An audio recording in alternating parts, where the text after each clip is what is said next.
नमस्कार प्रिय भक्तांनो, श्री स्वामी समर्थ. जय जय स्वामी समर्थ. भक्तांनो, आज जर तुम्हाला हा व्हिडिओ मिळाला असेल तर तुम्ही खूप भाग्यवान आहात.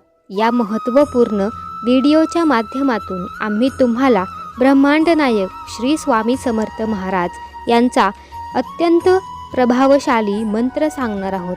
आजपर्यंत ज्या व्यक्तीने हा मंत्र 51 किंवा 108 वेळा ऐकला आहे त्याला त्याच्या जीवनात त्याच्या आवडीनुसार फळ मिळाले आहे. भक्तांनो, हा मंत्र अत्यंत प्रभावीशाली आणि अतिशय चमत्कारिक मंत्र आहे.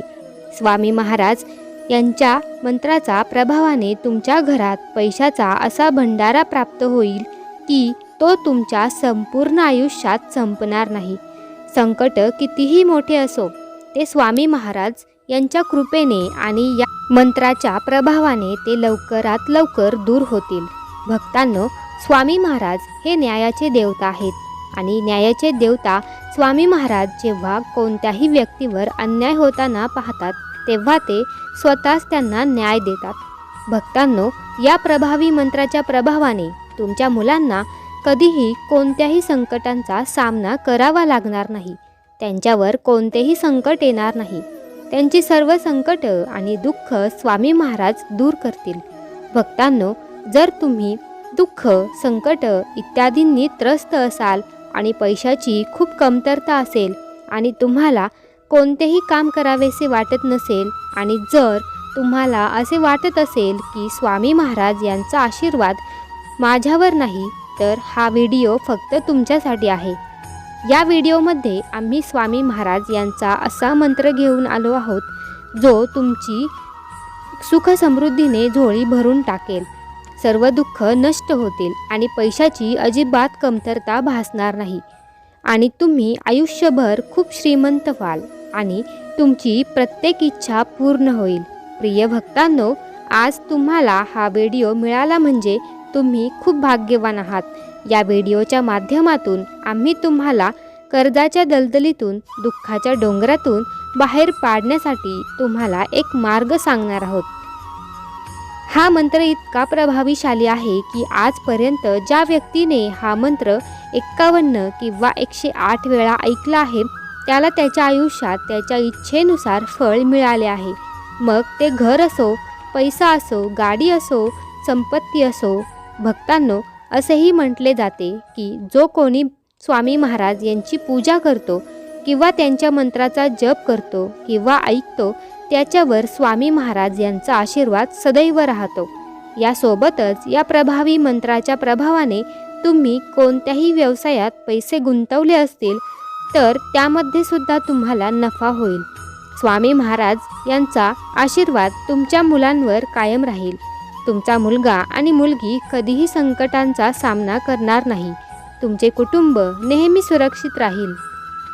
जर तुम्हाला कर्जाची चिंता वाटत असेल आणि कर्ज उतरत नसेल तर तुम्ही स्वामी महाराजांच्यावरती पूर्ण श्रद्धा ठेवून या मंत्राचा 108 वेळा जप करा किंवा हा मंत्र लक्षपूर्वक ऐका. भक्तांनो, आता घाबरू नका. ही पहिलीच वेळ आहे. चमत्कारिक आणि प्रभावी मंत्राने तुमचे संपूर्ण दारिद्र्य नाहीसे होईल.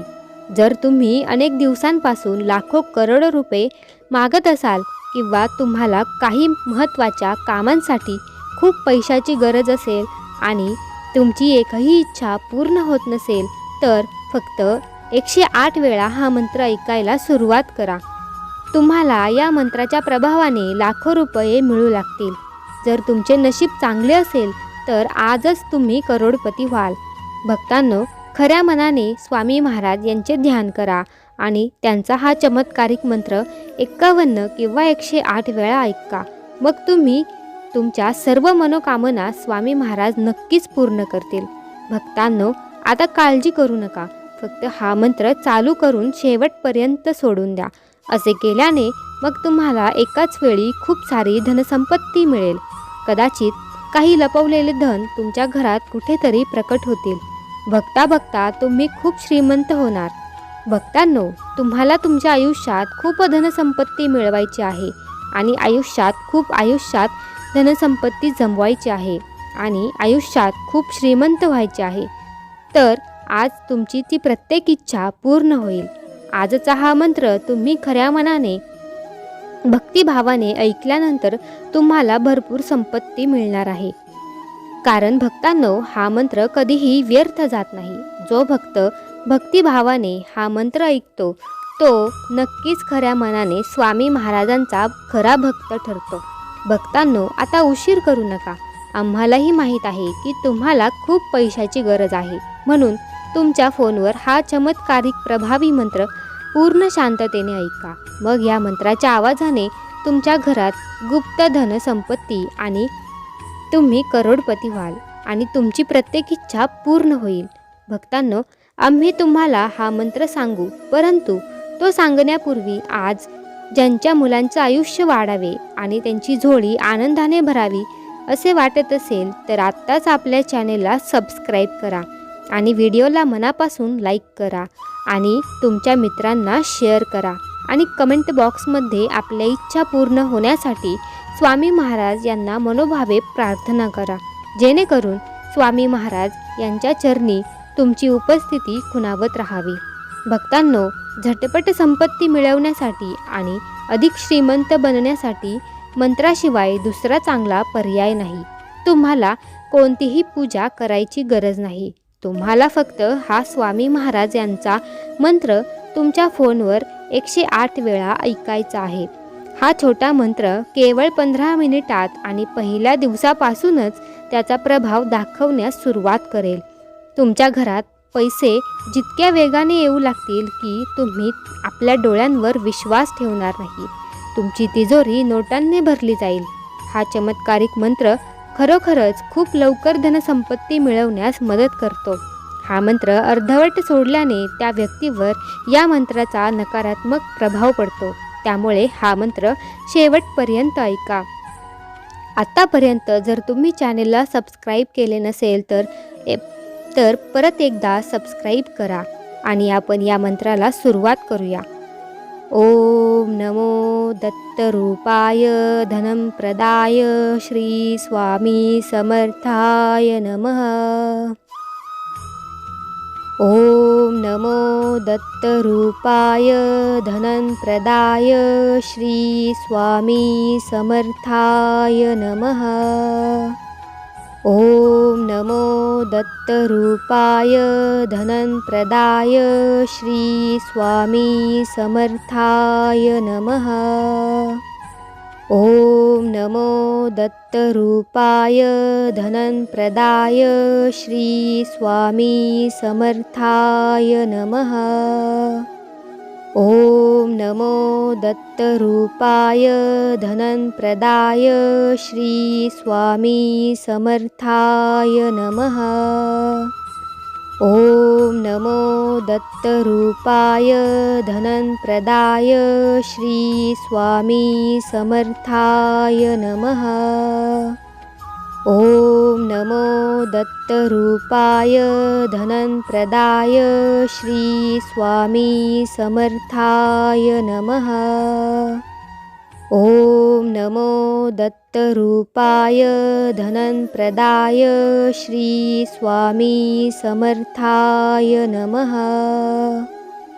ओम नमो दत्तरूपाय धनं प्रदाय श्री स्वामी समर्थाय नमः. ओम नमो दत्तरूपाय धनं प्रदाय श्री स्वामी समर्थाय नमः. ओम नमो दत्तरूपाय धनं प्रदाय श्री स्वामी समर्थाय नमः. ओम नमो दत्तरूपाय धनं प्रदाय श्री स्वामी समर्थाय नमः. ओम नमो दत्तरूपाय धनं प्रदाय श्री स्वामी समर्थाय नमः. ओम नमो दत्तरूपाय धनं प्रदाय श्री स्वामी समर्थाय नमः. ॐ नमो दत्तरूपाय धनप्रदाय श्री स्वामी समर्थाय नमः। ॐ नमो दत्तरूपाय धनप्रदाय श्री स्वामी समर्थाय नमः। ॐ नमो दत्तरूपाय धनप्रदाय श्री स्वामी समर्थाय नमः।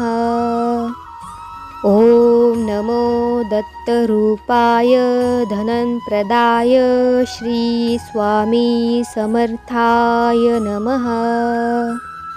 ॐ नमो दत्तरूपाय धनप्रदाय श्री स्वामी समर्थाय नमः। ॐ नमो दत्तरूपाय धनप्रदाय श्री स्वामी समर्थाय नमः। ॐ नमो दत्तरूपाय धनप्रदाय श्री स्वामी समर्थाय नमः। ॐ नमो दत्तरूपाय धनप्रदाय श्री स्वामी समर्थाय नमः। ॐ नमो दत्तरूपाय धनप्रदाय श्री स्वामी समर्थाय नमः। ॐ नमो दत्तरूपाय धनप्रदाय श्री स्वामी समर्थाय नमः। ॐ नमो दत्तरूपाय धनप्रदाय श्री स्वामी समर्थाय नमः। ॐ नमो दत्तरूपाय धनप्रदाय श्री स्वामी समर्थाय नमः। ॐ नमो दत्तरूपाय धनप्रदाय श्री स्वामी समर्थाय नमः। ॐ नमो दत्तरूपाय धनप्रदाय श्री स्वामी समर्थाय नमः। ॐ नमो दत्तरूपाय धनप्रदाय श्री स्वामी समर्थाय नमः। ॐ नमो दत्तरूपाय धनप्रदाय श्री स्वामी समर्थाय नमः। ॐ नमो दत्तरूपाय धनप्रदाय श्री स्वामी समर्थाय नमः। ॐ नमो दत्तरूपाय धनप्रदाय श्री स्वामी समर्थाय नमः। ॐ नमो दत्तरूपाय धनप्रदाय श्री स्वामी समर्थाय नमः। ॐ नमो दत्तरूपाय धनप्रदाय श्री स्वामी समर्थाय नमः। ॐ नमो दत्तरूपाय धनप्रदाय श्री स्वामी समर्थाय नमः। ॐ नमो दत्तरूपाय धनप्रदाय श्री स्वामी समर्थाय नमः। ॐ नमो दत्तरूपाय धनप्रदाय श्री स्वामी समर्थाय नमः। ॐ नमो दत्तरूपाय धनप्रदाय श्री स्वामी समर्थाय नमः। ॐ नमो दत्तरूपाय धनप्रदाय श्री स्वामी समर्थाय नमः। ॐ नमो दत्तरूपाय धनप्रदाय श्री स्वामी समर्थाय नमः। ॐ नमो दत्तरूपाय धनप्रदाय श्री स्वामी समर्थाय नमः। ॐ नमो दत्तरूपाय धनप्रदाय श्री स्वामी समर्थाय नमः। ॐ नमो दत्तरूपाय धनप्रदाय श्री स्वामी समर्थाय नमः। ॐ नमो दत्तरूपाय धनप्रदाय श्री स्वामी समर्थाय नमः। ॐ नमो दत्तरूपाय धनप्रदाय श्री स्वामी समर्थाय नमः। ॐ नमो दत्तरूपाय धनप्रदाय श्री स्वामी समर्थाय नमः। ॐ नमो दत्तरूपाय धनप्रदाय श्री स्वामी समर्थाय नमः। ॐ नमो दत्तरूपाय धनप्रदाय श्री स्वामी समर्थाय नमः। ॐ नमो दत्तरूपाय धनप्रदाय श्री स्वामी समर्थाय नमः। ॐ नमो दत्तरूपाय धनप्रदाय श्री स्वामी समर्थाय नमः। ॐ नमो दत्तरूपाय धनप्रदाय श्री स्वामी समर्थाय नमः। ॐ नमो दत्तरूपाय धनप्रदाय श्री स्वामी समर्थाय नमः। ॐ नमो दत्तरूपाय धनप्रदाय श्री स्वामी समर्थाय नमः।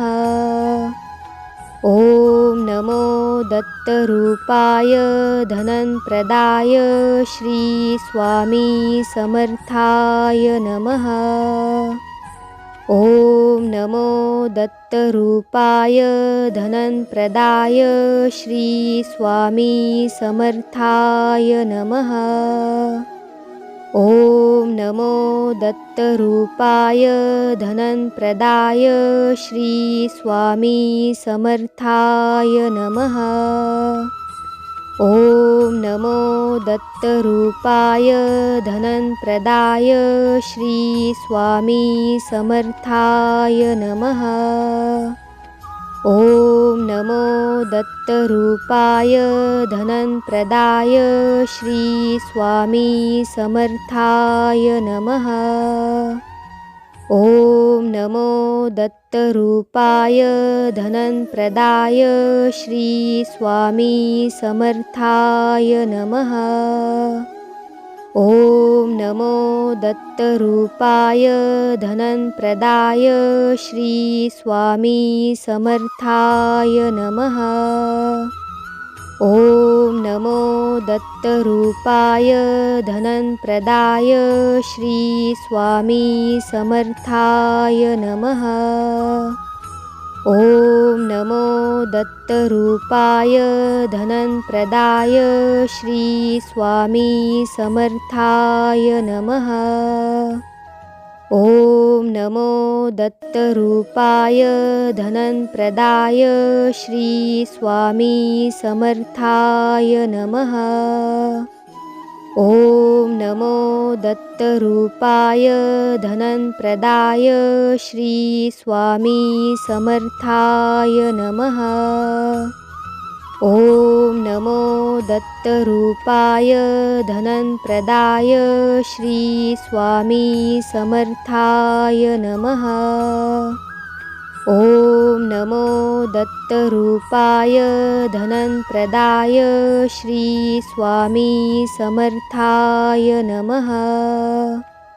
ॐ नमो दत्तरूपाय धनप्रदाय श्री स्वामी समर्थाय नमः। ॐ नमो दत्तरूपाय धनप्रदाय श्री स्वामी समर्थाय नमः। ॐ नमो दत्तरूपाय धनप्रदाय श्री स्वामी समर्थाय नमः। ॐ नमो दत्तरूपाय धनप्रदाय श्री स्वामी समर्थाय नमः। ॐ नमो दत्तरूपाय धनप्रदाय श्री स्वामी समर्थाय नमः। ॐ नमो दत्तरूपाय धनप्रदाय श्री स्वामी समर्थाय नमः। ॐ नमो दत्तरूपाय धनप्रदाय श्री स्वामी समर्थाय नमः। ॐ नमो दत्तरूपाय धनप्रदाय श्री स्वामी समर्थाय नमः। ॐ नमो दत्तरूपाय धनप्रदाय श्री स्वामी समर्थाय नमः। ॐ नमो दत्तरूपाय धनप्रदाय श्री स्वामी समर्थाय नमः। ॐ नमो दत्तरूपाय धनप्रदाय श्री स्वामी समर्थाय नमः। ॐ नमो दत्तरूपाय धनप्रदाय श्री स्वामी समर्थाय नमः। ॐ नमो दत्तरूपाय धनप्रदाय श्री स्वामी समर्थाय नमः। ॐ नमो दत्तरूपाय धनप्रदाय श्री स्वामी समर्थाय नमः। ॐ नमो दत्तरूपाय धनप्रदाय श्री स्वामी समर्थाय नमः। ॐ नमो दत्तरूपाय धनप्रदाय श्री स्वामी समर्थाय नमः। ॐ नमो दत्तरूपाय धनप्रदाय श्री स्वामी समर्थाय नमः। ॐ नमो दत्तरूपाय धनप्रदाय श्री स्वामी समर्थाय नमः। ॐ नमो दत्तरूपाय धनप्रदाय श्री स्वामी समर्थाय नमः। ॐ नमो दत्तरूपाय धनप्रदाय श्री स्वामी समर्थाय नमः।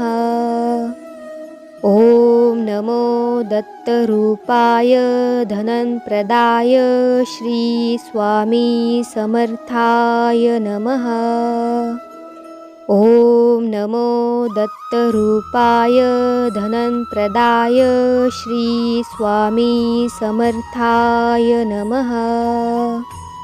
ॐ नमो दत्तरूपाय धनप्रदाय श्री स्वामी समर्थाय नमः। ॐ नमो दत्तरूपाय धनप्रदाय श्री स्वामी समर्थाय नमः। ॐ नमो दत्तरूपाय धनप्रदाय श्री स्वामी समर्थाय नमः। ॐ नमो दत्तरूपाय धनप्रदाय श्री स्वामी समर्थाय नमः। ॐ नमो दत्तरूपाय धनप्रदाय श्री स्वामी समर्थाय नमः।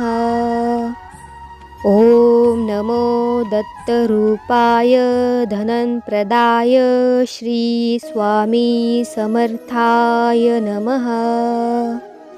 ॐ नमो दत्तरूपाय धनप्रदाय श्री स्वामी समर्थाय नमः।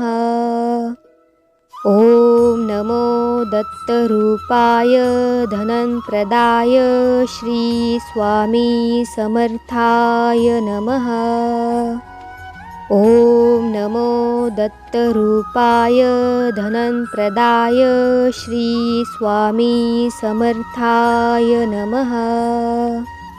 ॐ नमो दत्तरूपाय धनप्रदाय श्री स्वामी समर्थाय नमः। ॐ नमो दत्तरूपाय धनप्रदाय श्री स्वामी समर्थाय नमः। ॐ नमो दत्तरूपाय धनप्रदाय श्री स्वामी समर्थाय नमः। ॐ नमो दत्तरूपाय धनप्रदाय श्री स्वामी समर्थाय नमः। ॐ नमो दत्तरूपाय धनप्रदाय श्री स्वामी समर्थाय नमः। ॐ नमो दत्तरूपाय धनप्रदाय श्री स्वामी समर्थाय नमः। ॐ नमो दत्तरूपाय धनप्रदाय श्री स्वामी समर्थाय नमः। ॐ नमो दत्तरूपाय धनप्रदाय श्री स्वामी समर्थाय नमः। ॐ नमो दत्तरूपाय धनप्रदाय श्री स्वामी समर्थाय नमः। ॐ नमो दत्तरूपाय धनप्रदाय श्री स्वामी समर्थाय नमः। ॐ नमो दत्तरूपाय धनप्रदाय श्री स्वामी समर्थाय नमः। ॐ नमो दत्तरूपाय धनप्रदाय श्री स्वामी समर्थाय नमः। ॐ नमो दत्तरूपाय धनप्रदाय श्री स्वामी समर्थाय नमः। ॐ नमो दत्तरूपाय धनप्रदाय श्री स्वामी समर्थाय नमः। ॐ नमो दत्तरूपाय धनप्रदाय श्री स्वामी समर्थाय नमः।